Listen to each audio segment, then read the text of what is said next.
আজকের ভিডিওতে আমি আলোচনা করব বিইএফটিএন এবং এনপিএসবি এর মধ্যে আসল পার্থক্য কোথায়।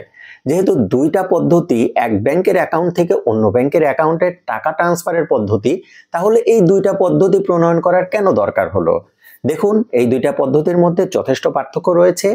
আমি প্রথমে বিইএফটিএন পদ্ধতি নিয়ে কথা বলবো। বিইএফটিএন পদ্ধতি হলো এমন একটা পদ্ধতি যেখানে অ্যাপের মাধ্যমে এবং ম্যানুয়াল পদ্ধতিতে আপনি এক ব্যাংকের অ্যাকাউন্ট থেকে অন্য ব্যাংকের অ্যাকাউন্টে যে কোনো ধরনের অ্যামাউন্ট ট্রান্সফার করতে পারবেন এবং এর জন্য আপনাকে কোনো খরচ করতে হবে না বা কোনো টাকা খরচ হবে না। আর এর জন্য আপনাকে সময় নিতে হবে। আপনি যখন বিইএফটিএন এর মাধ্যমে টাকা পাঠাবেন, সেই টাকাটা আপনার অন্য ব্যাংকের অ্যাকাউন্টে পাঠাতে বা টোটাল প্রসেসটা কমপ্লিট হতে কিছুটা সময় লাগবে, ক্ষেত্র বিশেষে 1 থেকে 3 দিন সময় লাগে। এখন আসুন আমরা এনপিএসবি নিয়ে কথা বলবো।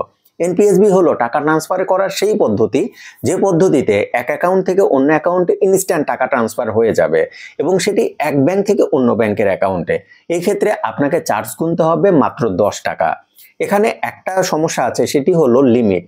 আপনি এনপিএসবি করতে চাইলে সেটি 10 টাকা থেকে শুরু করে 3 লক্ষ টাকা পর্যন্ত ট্রান্সফার করতে পারবেন এবং এর বেশি অ্যামাউন্ট আপনি ট্রান্সফার করতে পারবেন না। যদি এর বেশি অ্যামাউন্ট টাকা ট্রান্সফার করতে চান তাহলে আপনার জন্য আরও একটা পদ্ধতি আছে। সে পদ্ধতির নাম হলো আরটিজিএস। আরটিজিএস এর ফুল মিনিং হলো রিয়েল টাইম গ্রস সেটেলমেন্ট। আপনি আরটিজিএস এর মাধ্যমে 1 লক্ষ টাকা থেকে শুরু করে যে কোনো অ্যামাউন্ট টাকা পাঠাতে পারবেন। সেই জন্য আপনাকে চার্জ দিতে হবে মাত্র 100 টাকা। তো বন্ধুরা, আজকের ভিডিওটা কেমন লাগলো অবশ্যই কমেন্ট করে জানাবেন।